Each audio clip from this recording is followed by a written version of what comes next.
All right.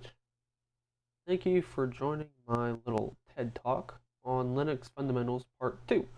So, we did the Part 1 either last week or the week before then, and it just went over the basics of Linux and what it is, how it works, what it's used for, and then this is just the extension of it. So it's a three-part series, and this is going to be the second part. So, the introduction, it's just a refresher on Linux.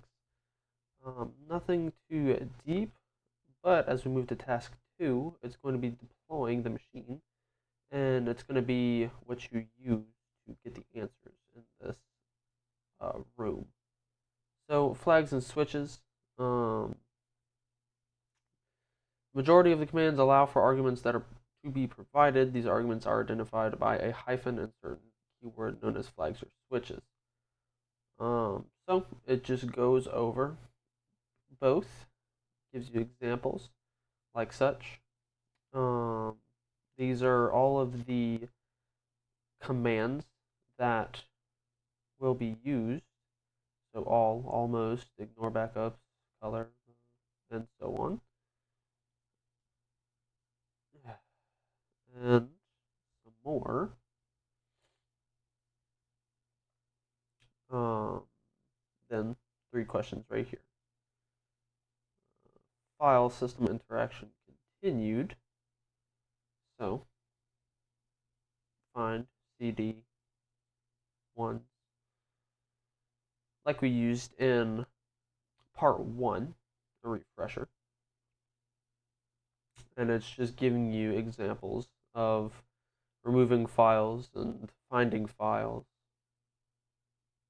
and then copying and moving files and folders. And then this last little part determines what file type you can find. Then it's all these questions right here. Excuse me.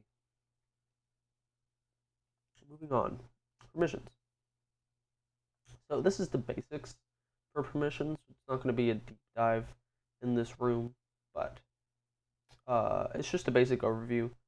So a visual example right there.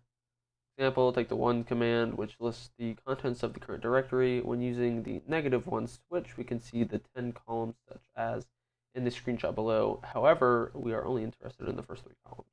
So, you can see right here. Briefly, the differences between users and groups, specifies in between which. Understand permissions in pneumatic format, so first 3, next 3, last 3, owner group, others. Um,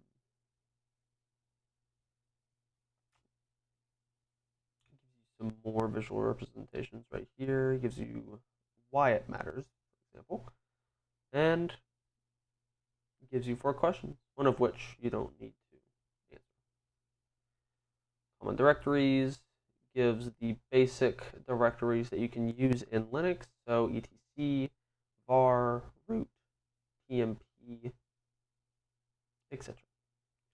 Some more questions, 2 of which don't need answers. Conclusion and summaries. It's just the wrap up of the part 2 room. Uh, how to connect to a Linux machine remotely using SSH. Advancing your use of commands by providing flags. Some more commands that we frequently use. A brief introduction to file permissions, switching users, and a summary paragraph of the important group directories on a Ubuntu Linux install. And then introducing you into part 3. But that is going to be it for this room. Thank you for watching.